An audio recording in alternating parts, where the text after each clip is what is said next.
È bellissima ma povera l'insalata di Lusia, coltivata su fertilissimi orti tra i fiumi Adige e Po.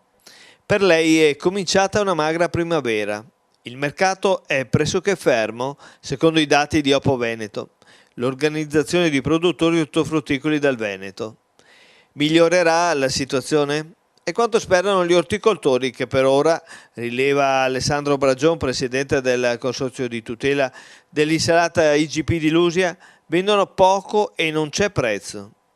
Non ha sicuramente giovato il ritorno del freddo di qualche settimana fa, che in genere non favorisce il consumo di insalate. Si spera in maggiori soddisfazioni con l'arrivo del bel tempo e di temperature più elevate. È una situazione che interessa tutte le varietà, comprese le gentili e cappuccia, che hanno il riconoscimento europeo IGP.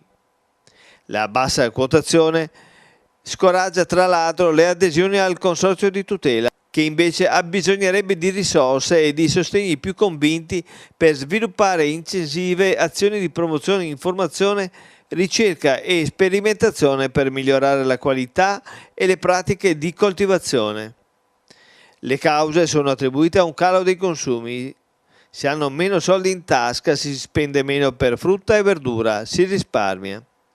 È la diretta conseguenza del dimagrimento che hanno subito i bilanci familiari. È da poco cominciata la raccolta in pieno campo, mentre si va verso l'esaurimento della produzione in serra. Nel territorio intorno a Lusia si coltivano circa 100.000 quintali di insalata all'anno.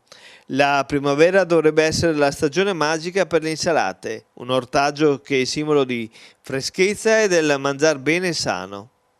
È corroborante e tonico per l'organismo. Ha doti rinfrescanti e depurative, in particolare, precisa Renato Maggiolo, sapiente gastronomo, cultore di ortaggi, la lattuga di Lusia contiene in abbondanza acido folico, vitamina del gruppo B, che è un ottimo regolatore del sistema ormonale e farebbe proprio bene in primavera.